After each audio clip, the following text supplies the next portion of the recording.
or shop for days and days and days to make sure that they have all the right decorations, all the right trimmings, and, of course, all the right food, right? When I was growing up, we'd put up the tree, drape the lights on the tree, put the tinsel on, yes, tinsel, that little tinfoil stuff that we hung on the tree, and we'd make a beautiful garland from popcorn. My mom made the popcorn several days ahead and then let it set aside. She set it aside to let it set out so it could get a little stale, which made it easier to work with. Then we'd stitch it together with a needle and thread, stopping every few minutes, of course, to consume the popcorn. I mean, as kids, who cares if it's stale, right? We love the popcorn. So we'd stitch and snitch popcorn until we had our beautiful popcorn garland for the tree. Today, the spirit of Christmas is in the air. And I want to give thanks to God and to his son Jesus, for he is the reason for this season. Today, 2,000 years after he walked the earth, we are still harvesting. We are still harvesting the blessings of his ministry. So our topic today is seeding and harvesting. Now, last week we talked about what we meant by seeding and harvesting, and we found out that it means a lot of different things, but we focused on just one of those. What you sow, you will reap. What you sow, you will reap. Now, if you want the full blessing of that lesson, be sure to download and listen to last week's show. You can listen while you're walking or baking cookies or decorating your Christmas tree or after you put the kids to bed. And you just can't wait to have some alone time, some me time, right? But however you do it, be sure to grab a half an hour or so and just listen to it. Now today, I want to focus on harvesting. Harvesting. What do we mean by that? Well, here it is. The law of the harvest says, you harvest what you sow. You harvest what you sow. It also says you harvest what you sow in kind. You harvest what you sow what you sow in kind. It also says you harvest more than you sow. That's what the law of harvest says. Now, this law is about actions and consequences. This law is about cause and effect. In fact, some folks refer to the law of the harvest as the law of cause and effect. But the law of the harvest is from God. So I'm going to use the language from his word. The law of the harvest. Now, there are lots of interpretations, both negative and positive interpretations of this law. I'm going to focus on the positive. So today, we'll shine the light on the positive interpretations of this important law. Now, in just a few moments, I'm going to share more about the law of the harvest with you. Right now, I want to just take a pause, take a moment to welcome you. If you're just joining us, I'm your host, Dr. Gloria Burgess, and this is Legacy Living, Make Your Life Count. I'd like to extend a special welcome to those of you who are joining Talk Network Radio for the very first time. Let me tell you, you are in for a real treat. I am excited to have you listening in today, and I'm deeply honored that you've allowed me to be part of your day, so you can be inspired by the ideas and resources to make your life count. Today's program is all about seeding and harvesting. Today, we're focusing on part 2 of that lesson, and this lesson is all about the law of the harvest. And what a perfect topic for this time of year. In the Northern Hemisphere, we tend to think about fall as the season of harvest. Sometimes we think of fall as the only season of harvest, but we can harvest in other seasons too.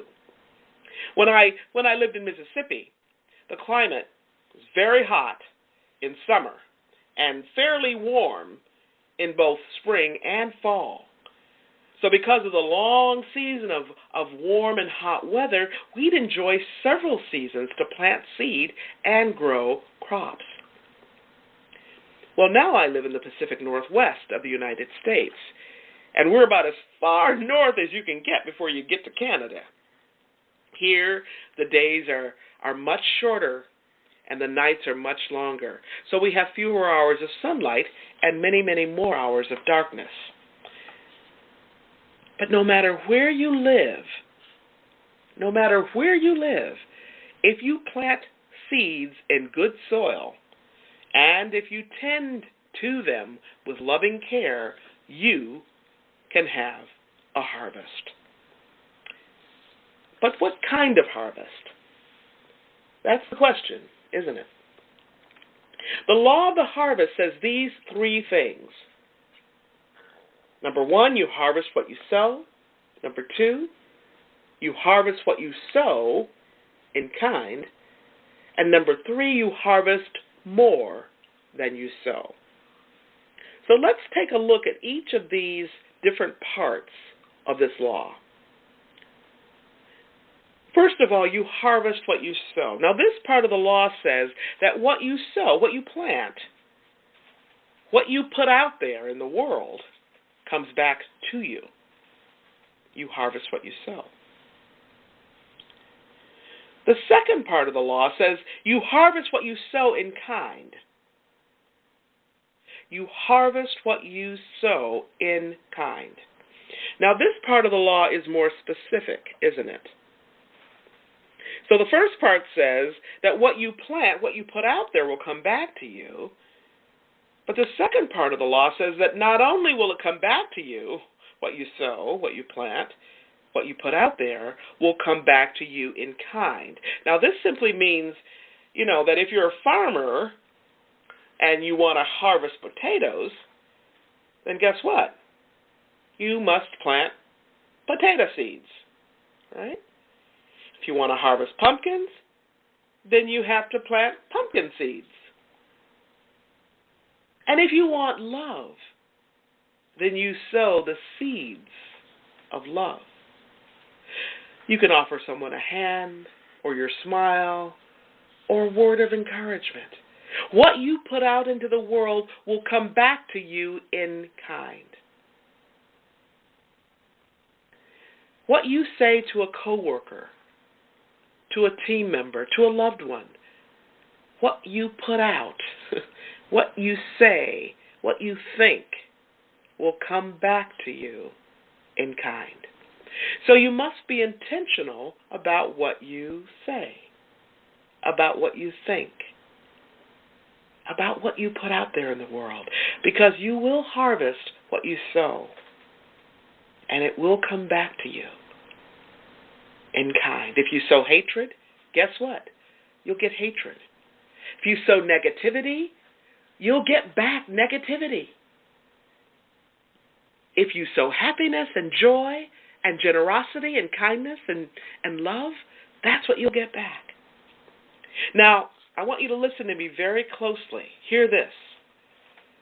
What you put out to a particular person may not come back to you from that person.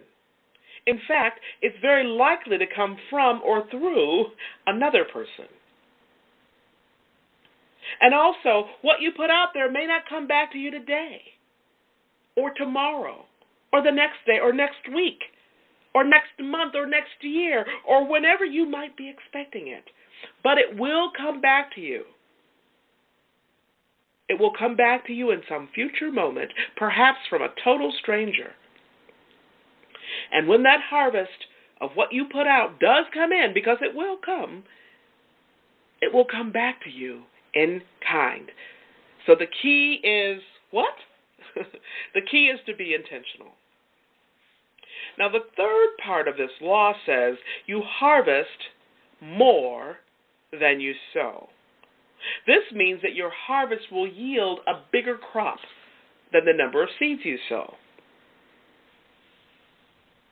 For example, if I plant a carrot seed, I won't just reap a single carrot. I will harvest a whole bunch of carrots, right? I mean, who knows how many carrots will be in that bunch? But we know it will be much more than a single carrot. If I plant an avocado seed in the right soil with the right conditions, with the right sunlight and the right amount of water, the right amount of, darkness and light, I will grow an avocado tree. And the yield, the production of that avocado tree will be much more than the single avocado seed I planted. So your return on your investment, your ROI, if you will be much greater than what you sow. So let's talk a little bit now about timing. We harvest in a different season than we sow. We sow in one season and we harvest in another. Sometimes the time period between sowing and harvesting is immense. Sometimes it's very, very long. Sometimes it's not so long. As my favorite book tells us, there's a time for everything and a season for every activity under the heavens, a time to be born and a time to die, a time to plant and a time to uproot, a time to kill and a time to heal, a time to tear down and a time to build, a time to weep and a time to laugh, and so much more. I love this passage from Ecclesiastes. So what Solomon is saying to us is that for everything and anything we can possibly imagine or think of and do in our life, there is a time for it. Farmers know this. Gardeners know this. Politicians know this. Parents know this, right? Leaders know this. Everything has its own time, and everything has its own timing or season. What we sow in one season, we will reap the harvest of that sowing in another season. Years ago, when I first started working in IT, I was a project manager, and I loved my work. I think what I really loved the most was being in charge, right? Being in charge of people, being in charge of the process, and being in charge of saying no. No to the engineers who wanted to add just one more feature to the product, right? Of course, they would always say, well, we can do this. All we need is to just add a few more people to your team to get it done. Or maybe we can increase your budget so you can pay the people you already have more money or buy more equipment so they can work faster or more efficiently or whatever. And I would calmly listen to their request, then just as calmly, usually, point out that more people would actually add more time because the learning curve was very steep. And more money for the folks already on the team wasn't the answer either. Most folks in IT are not motivated by money. They're motivated by more interior things, like solving complex problems, right? And when I had to pull out my ACE card, I'd simply say something like, no matter how much money or how many more people you add, it still takes 9 months, 9 months to make a baby, right? To manifest anything requires time and timing, right timing. You sow in one season, you harvest in a different season. That's so true in every aspect of our lives. Dancing visionary and pioneer Martha Graham likens dancing to the art of living. Both require years of practice and development.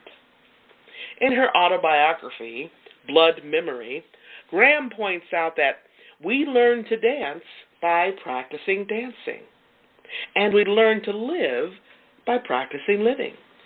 She says, in dancing and in living, the principles are the same.